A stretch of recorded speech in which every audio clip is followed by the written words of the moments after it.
Nacemos con una mente abierta, curiosa, sin estructuras rígidas, sin miedo al juicio. De niños, preguntamos sin filtro, exploramos sin vergüenza, sentimos intensamente. Pero ese estado de libertad mental no dura mucho. Poco a poco algo empieza a cambiar. Las preguntas ya no son bienvenidas. Las emociones son corregidas. La espontaneidad se convierte en un problema. Cállate, no hagas eso, eso está mal, eso no se dice. Sin saberlo, iniciamos un proceso que marcará toda nuestra vida, el de la domesticación mental. Nos domesticaron con normas, con amenazas, con recompensas y castigos, no para hacernos mejores, sino para hacernos funcionales, para encajar, para obedecer. Y así, lo que antes era una mente salvaje, creativa y crítica, se fue amoldando a los límites de lo permitido. Aprendimos a dudar de lo que sentíamos y a creer ciegamente lo que nos decían, y cuanto más eficientemente lo hacíamos, más reconocimiento recibíamos. Se nos premiaba por dejar de ser nosotros mismos. Este proceso no es visible a simple vista, no es una conspiración explícita, sino una serie de mecanismos sociales profundamente integrados. La educación, la familia, la religión, los medios de comunicación. Cada uno de ellos repite los mismos mensajes, los mismos valores, las mismas ideas. Y al repetirlos sin cesar, terminan pareciendo verdades absolutas. Así se construye una mente domesticada, no con fuerza bruta, sino con repetición, miedo y recompensa emocional. La domesticación empieza con la idea de lo correcto. Desde pequeños se nos dice cómo debemos ser, pensar, sentir, comportarnos, y lo que no entra en ese molde es castigado. Pero ese molde no lo elegimos nosotros. Fue diseñado por una cultura, por un sistema, por generaciones anteriores que también fueron domesticadas, y así la cadena se perpetúa, la obediencia se hereda, la libertad se convierte en excepción. Marco Aurelio decía: la mente se adapta y moldea a lo que la rodea, pero lo trágico es que no somos conscientes de en qué nos estamos moldeando. No sabemos distinguir entre lo que creemos porque lo sentimos profundamente y lo que creemos porque así nos enseñaron. No hemos sido educados para cuestionar, sino para repetir, y quien cuestiona demasiado pronto es etiquetado como rebelde, problemático o incluso peligroso. Una mente domesticada no necesita jaulas externas. Ella misma se encarga de limitarse, se autocensura, se juzga, se sabotea, y lo hace con frases heredadas. Eso no se puede, así no se hace. Tienes que ser realista, no seas diferente. ¿Te suenan? Son los ladrillos del sistema interno que nos mantiene lejos de nuestra esencia, porque no hay peor prisión que aquella que no se ve, que ha sido construida con nuestras propias manos. El sistema no necesita castigarte si tú mismo te autocastigas. No necesita vigilarte si tú mismo te vigilas. Esa es la domesticación perfecta. Y lo más inquietante es que muchos la defienden, porque han confundido seguridad con libertad. Prefieren lo conocido, aunque sea una jaula, antes que enfrentarse al vértigo de pensar por sí mismos. Y así viven vidas ajenas, repitiendo discursos que no entienden, defendiendo estructuras que los aplastan. Pero no todo está perdido, porque hay una parte de ti que no fue domesticada del todo. Esa voz que a veces se asoma en el silencio, esa intuición que te dice que algo no encaja, ese impulso que quiere romper las reglas, no por rebeldía vacía, sino por necesidad de autenticidad. Esa parte es tu punto de partida. Tu mente libre aún respira. Solo necesita espacio. Y el primer paso es ver la jaula. Cuando empiezas a observar tus pensamientos como si no te pertenecieran, descubres patrones, frases que se repiten, miedos que no tienen nombre, opiniones que nunca te cuestionaste. Y entonces algo se quiebra. La ilusión de que eras totalmente tú. Y aunque eso puede doler, también abre una puerta. porque lo que no es tuyo, puedes soltarlo. Y en ese espacio vacío, puedes empezar a construir de nuevo. La mente domesticada no se desactiva con un solo acto, es un proceso, un camino, un entrenamiento inverso. Aprender a pensar sin pedir permiso, a sentir sin culpa, a vivir sin pedir perdón por ser tú. Es difícil, sí, pero también es la única forma de recuperar la soberanía sobre tu vida. Y todo empieza por una decisión, dejar de repetir y empezar a observar. Una de las grandes trampas de la mente domesticada es hacerte creer que todo lo que piensas es realmente tuyo, que tus opiniones son propias, que tus miedos son naturales, que tus deseos vienen de ti. Pero si detienes el ruido un momento y prestas atención, empiezas a notar algo perturbador. Muchas de esas voces internas suenan demasiado conocidas, porque no son tuyas.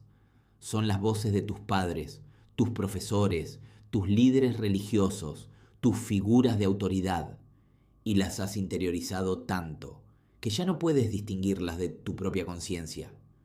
Eso está mal. No deberías sentirte así. Primero lo seguro, luego lo que amas. Dios te está mirando. Si no haces esto, nadie te querrá. ¿Te suenan? Son frases programadas. No las elegiste, las absorbiste y desde entonces operan dentro de ti como verdades automáticas. Lo más peligroso de estas voces es que actúan sin ser cuestionadas. Y cuando una idea no se cuestiona, se convierte en dogma. Y donde hay dogma, no hay libertad. La domesticación mental se asegura de que esas voces estén ahí incluso cuando nadie te mira.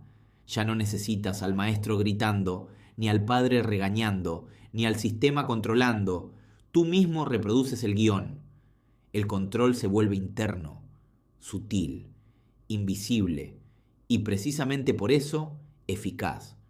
Como una inteligencia artificial instalada en tu conciencia, entrenada para mantenerte en línea, para mantenerte predecible. ¿Y qué se pierde en ese proceso? Se pierde la autenticidad, porque si no puedes pensar desde ti, ¿cómo vas a actuar desde ti? Si tus decisiones están influenciadas por mandatos no cuestionados, por creencias implantadas, por reglas ajenas, entonces tu vida no te pertenece. Puedes ser funcional, exitoso, incluso admirado, pero no serás libre. Y la libertad no es un lujo filosófico, es una necesidad vital. Los estoicos entendían esto profundamente. Epicteto enseñaba que la verdadera esclavitud no es estar encadenado físicamente, sino estar atrapado en creencias erróneas. Para él, la libertad empezaba en el juicio, en la capacidad de ver claro, de distinguir lo real de lo aprendido. Pero ver claro no es automático, requiere esfuerzo, requiere pausa, requiere estar dispuesto a desmontar lo que toda tu vida te enseñaron a defender. Una herramienta poderosa para iniciar este proceso es la escritura. Escribe lo que crees sobre ti, sobre la vida, sobre el amor, sobre el éxito. Luego pregúntate, ¿dónde aprendí esto? ¿Cuándo lo escuché por primera vez? ¿Lo sigo creyendo porque lo siento o porque me conviene no desafiarlo? Es un ejercicio brutal, pero iluminador. Descubrirás que muchas de tus certezas son prestadas, y lo que es prestado puede y debe ser devuelto. Otra clave es el silencio, pero no cualquier silencio, el silencio incómodo, el que llega cuando apagas las distracciones, cuando te sientas contigo mismo sin buscar consuelo inmediato. En ese vacío aparecen las voces verdaderas y falsas, y ahí puedes comenzar a separarlas. Las que critican, las que exigen, las que asustan, ¿vienen de tu experiencia directa o fueron sembradas por otros? La mente domesticada no tolera ese tipo de preguntas, pero tu mente libre sí. Y mientras más las haces, más espacio creas para pensar por ti mismo. Este trabajo no es rápido ni fácil. La mente domesticada tiene capas, algunas más sutiles que otras. Puedes liberar una parte y descubrir otra atada, pero cada capa que sueltas, cada idea que revisas, Cada mandato que cuestionas te acerca más a ti, no al tú que aprendiste a ser, sino al tú que ya eras antes de que el mundo te moldeara. Lo más hermoso de este proceso es que no necesitas destruir todo, solo necesitas limpiar lo que no te pertenece. Y al hacerlo, lo auténtico empieza a florecer. No necesitas inventar una nueva identidad, solo permitir que la verdadera emerja. Esa voz que siempre estuvo ahí, debajo del ruido, esa intuición que susurraba entre gritos ajenos, esa claridad que brota cuando por fin decides mirar sin miedo. La mente domesticada no desaparece del todo, siempre intentará volver, pero cada vez tendrás más herramientas para detectarla, para ponerla en pausa, para no obedecerla automáticamente. Y eso basta, porque la libertad no es un estado permanente, es una práctica, una elección diaria, un acto de coraje que comienza cuando decides dejar de repetir y empiezas a escuchar lo que realmente hay dentro.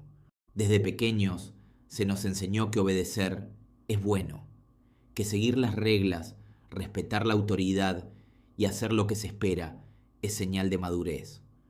Se nos repitió tanto que obedecer se volvió sinónimo de virtud. El niño que no cuestiona es bien educado. El estudiante que repite lo que le dicen sin pensar es inteligente. El trabajador que acata órdenes sin rechistar es eficiente. Y así, poco a poco, la obediencia se disfraza de responsabilidad, de disciplina, incluso de moral. Pero detrás de ese disfraz hay un precio muy alto: la anulación del pensamiento crítico. La mente domesticada necesita que confundamos obediencia con virtud, porque sólo así el sistema puede funcionar sin resistencia. Si piensas demasiado, molestas. Si cuestionas lo que todos aceptan, te vuelves una amenaza.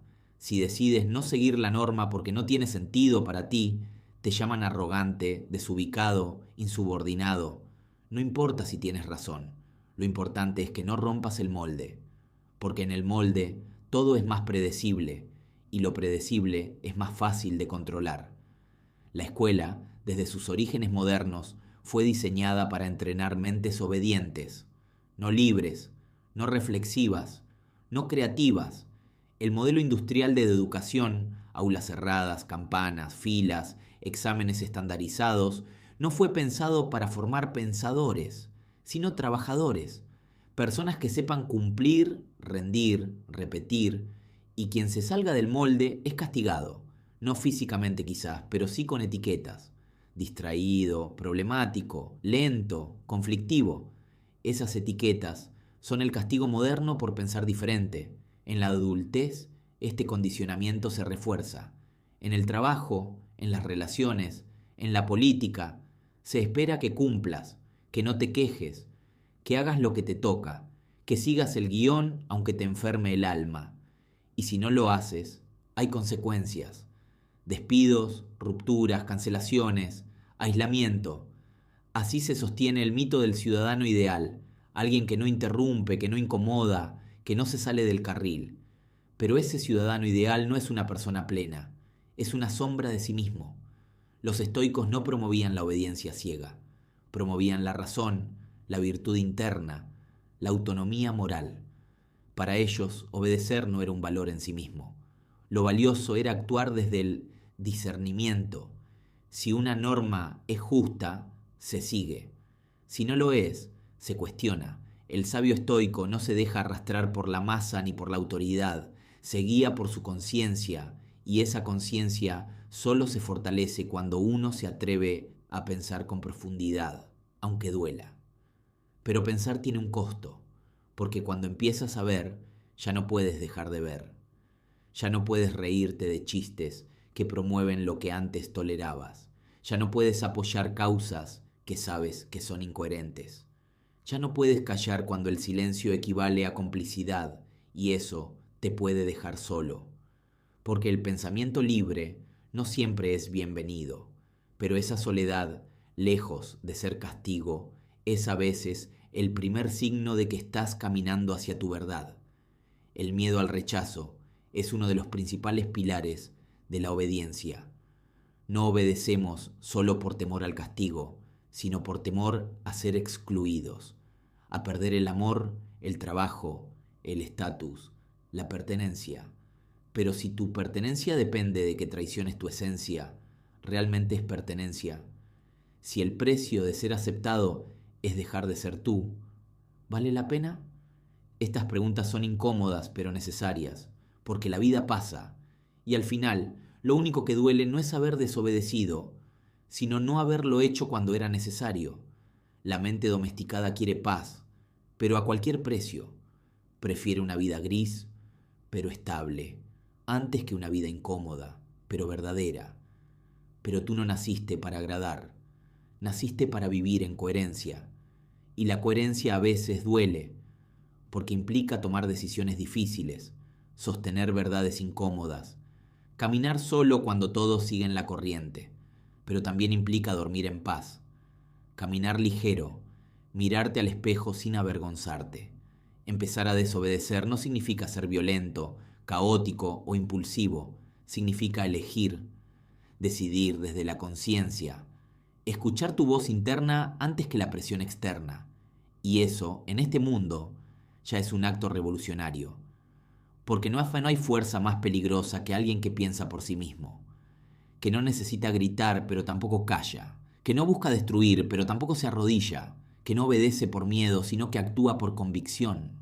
En una mente domesticada, lo último que puede permitirse es el silencio, porque el silencio revela, el silencio confronta, el silencio permite que empiecen a aparecer las preguntas que el sistema no quiere que te hagas.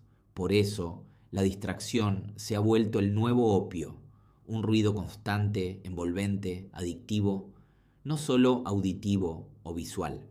Es un ruido emocional, cognitivo, existencial, una sobrecarga de estímulos diseñada para evitar que pienses, para evitar que mires. Estamos hiperconectados, pero profundamente desconectados. Tenemos acceso a más información que nunca, pero sabemos menos que nunca sobre nosotros mismos. Las redes sociales, las series, las plataformas, los noticieros, los trends, todo compite por tu atención. Todo busca seducir tu mirada, activar tu ansiedad, capturar tu mente. ¿Y qué ocurre cuando cedes a ese juego?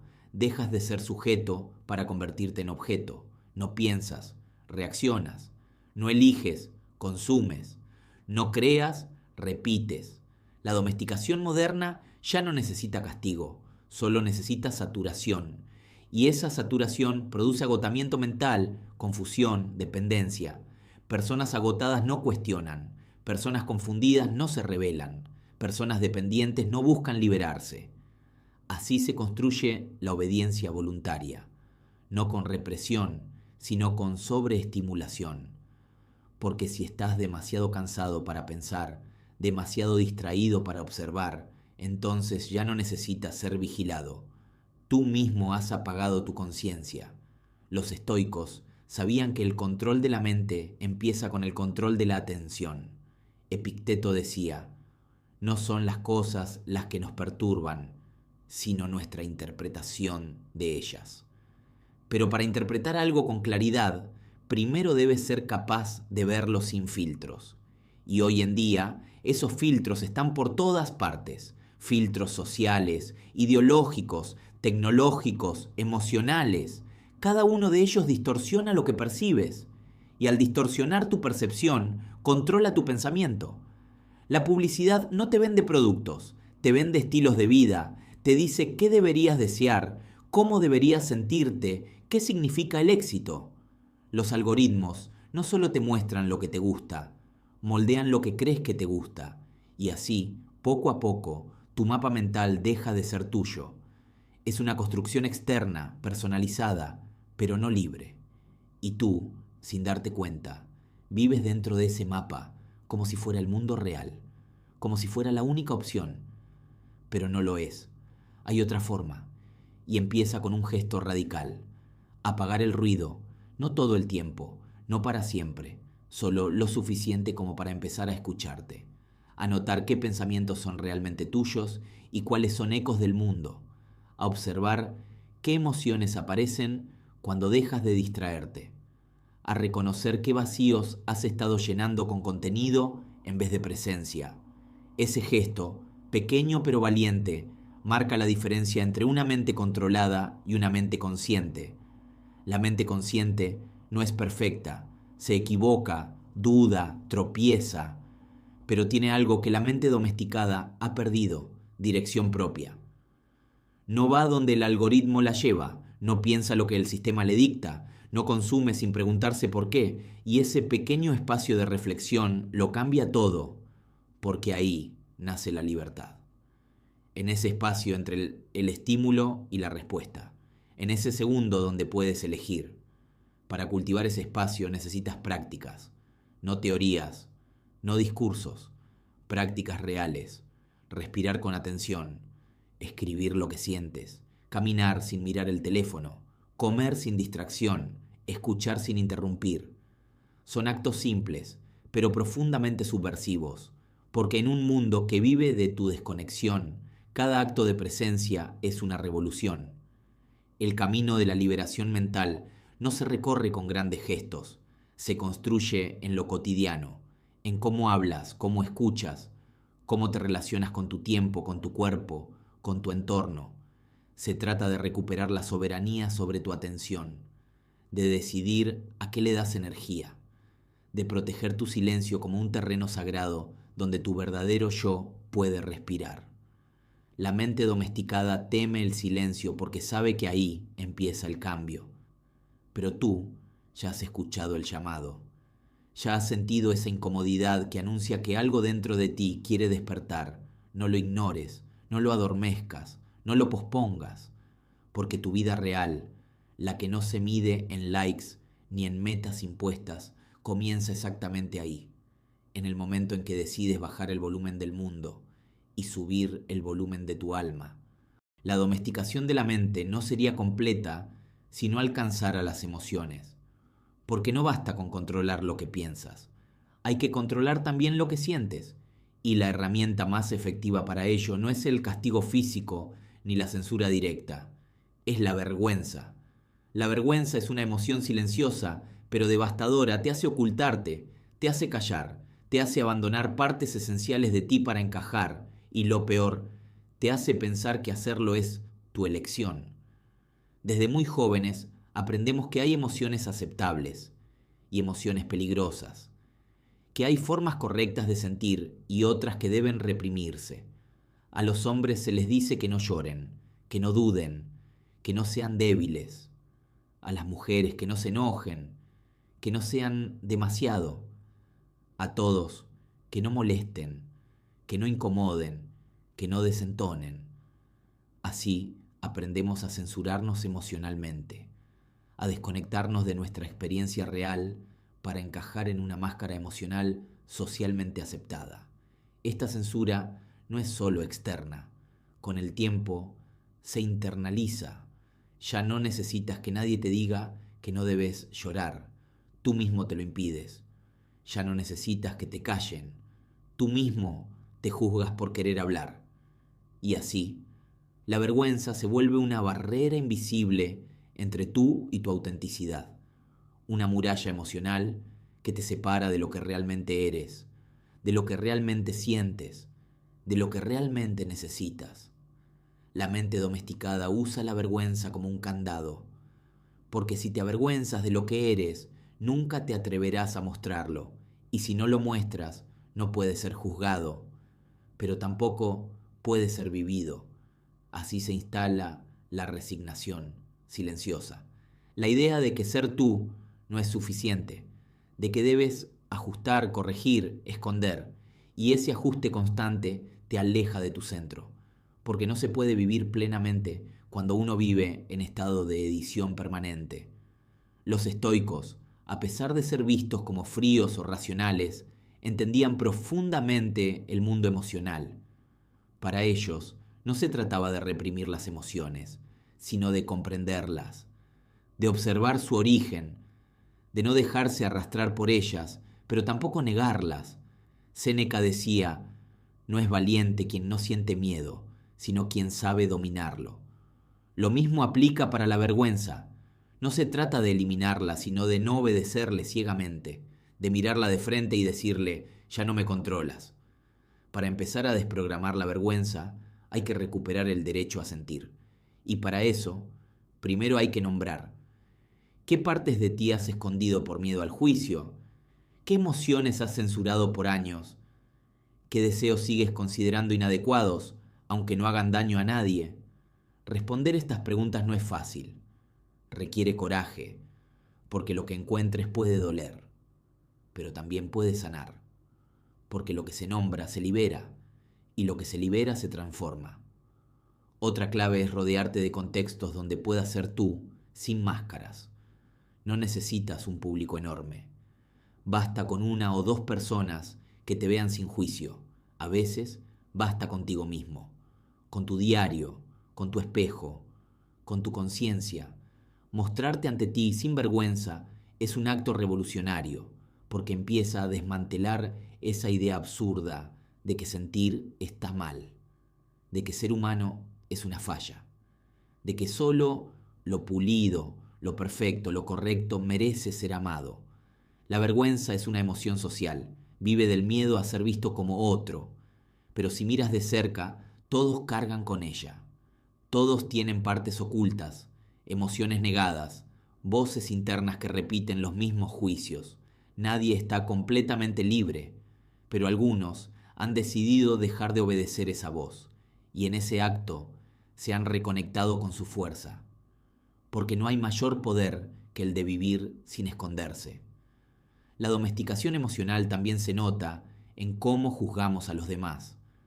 Cada vez que criticas a alguien por mostrarse vulnerable, estás reforzando tu propia jaula. Cada vez que te burlas de lo diferente, estás reafirmando tu miedo. Pero cuando empiezas a aceptar tus emociones, también se abre la compasión. Y la compasión no es debilidad, es fortaleza sin armadura. Es la fuerza de quien ya no necesita fingir. Recuperar tu autenticidad emocional es recuperar tu vida. No se trata de volverse dramático, sino sincero. No de vivir reaccionando, sino respondiendo desde el sentir real. No de explotar, sino de expresar. Porque lo que no se expresa se acumula, y lo acumulado siempre estalla, tarde o temprano. Mejor dejar que lo verdadero fluya, aunque incomode, aunque no sea perfecto, aunque no encaje. La mente domesticada no solo es obediente, es pasiva. Prefiere el piloto automático antes que la incertidumbre de pensar por sí misma, no porque carezca de capacidad, sino porque ha sido entrenada para temer ese acto. Pensar profundamente es incómodo, desorganiza lo establecido, sacude estructuras que daban seguridad, por eso muchos lo evitan, incluso si no lo dicen.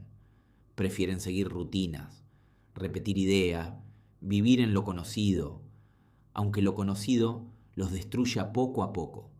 El pensamiento libre es exigente, no ofrece garantías, no siempre da respuestas claras, obliga a replantear lo que parecía fijo. ¿Y si tu carrera no es tu vocación? ¿Y si tu fe es solo una repetición cultural? ¿Y si tu matrimonio se sostiene por miedo, no por amor? ¿Y si tus metas no son realmente tuyas? Estas preguntas pueden desestabilizar y por eso la mente domesticada huye de ellas. Las reemplaza con tareas, distracciones, obligaciones, todo con tal de no pensar demasiado. Pero no pensar tiene un costo, la desconexión. Pierdes contacto contigo, con tus emociones reales, con tu voz interna. Te vuelves un personaje que cumple con lo que se espera, pero no se cuestiona por qué. Y así puedes pasar años o toda una vida viviendo sin habitarte, haciendo lo que toca pero no lo que vibra, siendo funcional pero no consciente, y eso tiene consecuencias. Ansiedad, vacío, fatiga existencial, sensación de estar siempre a medias. Marco Aurelio lo decía con claridad. La vida no examinada no merece ser vivida, no como desprecio, sino como advertencia, porque si no examinas tu existencia, alguien más la definirá por ti, una empresa, una ideología, una tradición, un algoritmo, y tú solo ejecutarás ese guión sin darte cuenta.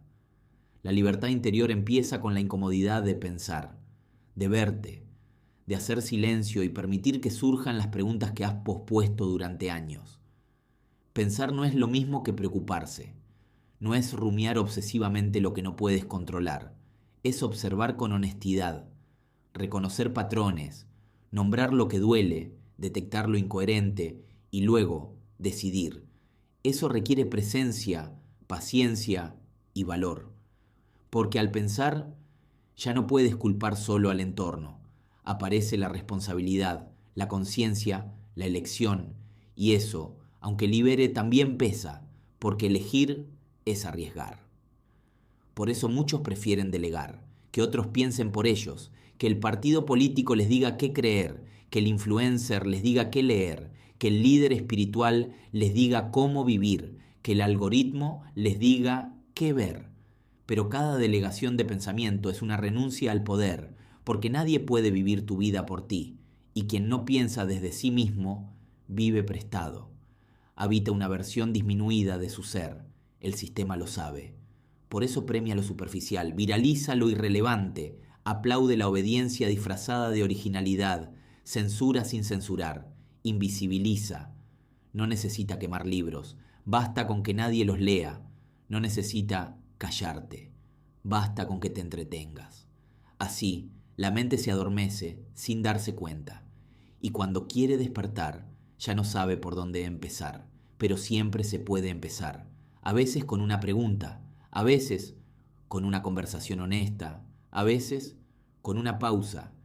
El pensamiento crítico no requiere títulos, ni diplomas, ni permiso, solo voluntad, voluntad de ver, de sostener la mirada cuando algo incomoda, de no escapar por reflejo, de tolerar el vértigo que da la libertad real. Y esa libertad empieza con el reconocimiento de lo aprendido. ¿Cuáles de tus ideas fueron heredadas sin revisión? ¿Qué afirmaciones repites sin comprobar? ¿Qué posturas sostienes por inercia? No se trata de destruir todo, sino de revisar con lupa, de mantener lo que tiene raíz y soltar lo que solo tiene forma. Ese proceso es lento, pero vale cada instante, porque cada capa de mentira que sueltas te acerca a una versión más viva de ti. Pensar duele, pero no pensar duele más. La diferencia es que el segundo dolor es silencioso, crónico, difuso. Lo sientes al final del día, cuando todo estuvo lleno, pero tú te sentiste vacío. Al despertar, cuando el cansancio es más emocional que físico, en la sensación constante de que algo falta, aunque no sepas qué. Ese es el dolor de no habitarte, y no hay placer superficial que lo compense. Después de cuestionar, observar, desmontar y resistir el ruido, llega un momento inevitable, el de reconstruir. Porque no se trata solo de romper el molde, sino de forjar uno nuevo, uno que no esté hecho de miedo ni de condicionamientos, sino de conciencia. Pero para construir con libertad, primero hay que desaprender, soltar lo aprendido no como desprecio, sino como limpieza, como quien vacía una mochila llena de piedras que ya no le pertenecen. Y ese proceso de desaprendizaje es el acto más íntimo de libertad. Desaprender no es olvidar todo, es diferenciar, separar lo que te fue útil en su momento de lo que hoy te limita. Es reconocer que una creencia puede haberte salvado en el pasado, pero ahora te encierra. Que una idea puede haber sido verdad para tus padres, pero no lo es para ti. Que una forma de ver el mundo puede haber funcionado, pero hoy ya no resuena. Y soltar eso es crecer, no desde el odio, sino desde la evolución. El sistema no quiere que desaprendas, porque el que desaprende, elige, y el que elige ya no se adapta por reflejo. Empieza a trazar su propio camino, a elegir sus batallas, a decidir sus valores. Y una persona así es difícil de manipular. No se rinde ante la primera presión, no compra cualquier historia, no sigue cualquier moda, porque tiene raíz, porque su visión del mundo no viene de un algoritmo, sino de su experiencia, su reflexión, su verdad. Reconstruirse desde cero implica incomodidad. Hay que convivir con el no sé, con el aún no lo tengo claro, con el esto ya no me sirve, pero no sé qué lo reemplazará. Es una zona gris, un limbo, un tránsito. Pero también es la cuna de lo nuevo, porque lo nuevo no nace en la prisa, nace en el vacío fértil, en ese espacio donde dejas de ser lo que te impusieron, pero aún no sabes qué vas a hacer. Y eso no es debilidad, es transición. La mente domesticada busca certezas, pero la mente libre tolera el misterio. Sabe que no todo tiene respuesta inmediata, que el sentido no siempre es lineal, que el proceso es tan importante como el destino. Por eso, quien se reconstruye desde el desaprendizaje desarrolla una fortaleza especial, la de sostenerse en medio de la incertidumbre, de avanzar sin guión, de crear sin permiso. Una herramienta clave en esta etapa es el discernimiento. Ya no basta con rechazar lo viejo. Hay que elegir lo nuevo con conciencia. ¿En qué creo ahora? ¿Qué valores guían mi vida? ¿Qué verdades me sostienen cuando todo lo demás tambalea? Estas preguntas no siempre se responden con palabras. A veces se responden con acciones, con decisiones, con silencios, porque la verdad no siempre se explica, se encarna. Otro pilar fundamental es la coherencia. Una vida libre no es perfecta, pero es coherente. No necesitas ser un modelo ideal, solo necesitas ser fiel a lo que descubres en ti, aunque sea difícil, aunque no todos lo entiendan, porque la coherencia no busca aprobación, busca integridad, y la integridad no se negocia, es la base sobre la que se construye una identidad verdadera, no una máscara adaptativa. Reconstruirse también implica perdonarte por haber creído lo que creíste, por haber repetido lo que te enseñaron, por haberte traicionado para pertenecer. No desde la culpa, sino desde la compasión, porque hiciste lo que pudiste con las herramientas que tenías, pero hoy tienes otras. Hoy puedes elegir diferente, y ese simple hecho te devuelve el timón de tu vida. La libertad no es un estado definitivo, es una elección diaria. Es el arte de recordar cada mañana que no estás obligado a seguir los caminos trazados, que puedes parar, mirar, redibujar, que puedes soltar lo que ayer parecía esencial y abrazar lo que hoy se siente real. Y eso, aunque nadie lo vea, aunque no tenga medallas, es una victoria silenciosa, porque ya no vives condicionado por lo aprendido, sino guiado por lo sentido. Desaprender es regresar al origen con ojos nuevos, es mirar el mundo con inocencia, sin ser ingenuo, es recuperar el asombro sin perder la lucidez, es tener la humildad de decir no sé y la valentía de seguir buscando, porque en ese buscar está tu libertad, no en encontrar una única verdad, sino en darte permiso de explorar, de cambiar, de crecer. Una mente libre no es perfecta, no siempre tiene respuestas, no siempre acierta, pero tiene algo que la distingue de todas las demás, se pertenece, no se pide permiso para existir, no vive según lo que otros esperan, no sigue rutas preestablecidas, camina desde su centro con la frente en alto, aunque a veces tiemble por dentro, porque ha comprendido algo fundamental. Vivir desde uno mismo es más importante que encajar en cualquier molde. Después de todo el recorrido, la observación, el cuestionamiento, el silencio, el desaprendizaje, solo queda una dirección verdadera, hacia ti, pero no hacia ese tú que fue formado por la cultura, la escuela o la familia, sino hacia el tú profundo, sin maquillaje social, sin discursos prestados, sin culpa. Ese ser que estuvo todo el tiempo esperando que lo escucharas, que lo eligieras, que te reconocieras en él. La mente libre no necesita destruir el mundo, no necesita gritar, imponer, convencer, solo necesita ser. Y en ese ser auténtico ya hay una fuerza silenciosa que transforma. Porque cuando una persona vive con coherencia, inspira, no por lo que dice, sino por lo que irradia. Su sola presencia genera una vibración diferente, porque no hay nada más poderoso que alguien que ya no está a merced del miedo. La verdadera revolución no está afuera, está dentro, en cómo piensas, en cómo eliges, en cómo te relacionas contigo mismo. Cada vez que eliges no traicionarte, estás rompiendo una cadena. Cada vez que dices no a lo que no te representa, estás reafirmando tu libertad. Cada vez que decides actuar desde tu verdad, estás reescribiendo el guión.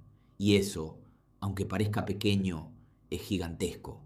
Muchas personas siguen esperando un permiso para cambiar, para soltar, para empezar de nuevo, para vivir como realmente sienten, pero nadie te va a dar ese permiso, porque no lo necesitan, porque ya es tuyo. Lo único que necesitas es reconocerlo, validarlo tú, aceptar que ya no tienes que justificarte por querer vivir una vida que tenga sentido para ti. La mente domesticada teme lo que no controla, pero la mente libre abraza lo desconocido, no como un salto al vacío, sino como un compromiso con la vida real, la que se siente, se duda, se tropieza, pero también se goza desde el alma, porque cuando piensas desde ti, cada decisión se vuelve un acto de creación. Cada paso es tuyo, cada error también, pero eso es precisamente lo que te hace humano, completo, vivo. La libertad interior no es un destino, es una práctica, un recordatorio constante, un ejercicio de atención y de coraje, porque el mundo seguirá intentando arrastrarte, con sus promesas, sus miedos, sus distracciones, pero tú cada día puedes volver a ti, respirar, recordar, elegir, y esa elección silenciosa, privada, poderosa, es lo que marca la diferencia entre vivir dormido y vivir despierto.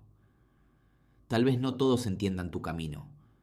Tal vez te llamen raro, complicado, difícil. Está bien. No viniste a este mundo para cumplir con las expectativas de los demás. Viniste a descubrirte, a evolucionar, a aportar algo que solo tú puedes dar. Y eso solo es posible si te permites ser, sin filtros, sin excusas, sin permiso. Este viaje de liberación no termina nunca, porque siempre habrá capas que quitar, heridas que sanar, ideas que revisar, pero cada paso que das hacia tu autenticidad es un paso hacia tu poder. No un poder sobre otros, sino sobre ti mismo. El poder de estar en paz, de no traicionarte, de construir una vida que se sienta como hogar. Así que aquí estás, al final de este recorrido, y también en el principio de uno nuevo, uno que no tiene guiones preestablecidos ni mapas heredados. Solo tu brújula interna, solo tu voz, solo tu compromiso con la verdad. No una verdad absoluta, sino la tuya, la que se va revelando mientras caminas, mientras eliges, mientras vives. Y si alguna vez vuelves a dudar, si el ruido te arrastra, si el miedo te visita, solo recuerda esto. Ya has despertado. Ya sabes que hay otra forma. Ya sentiste el poder de pensar por ti mismo, de cuestionar, de soltar, de renacer. No necesitas más señales, no necesitas más permiso. Ya puedes vivir como eres.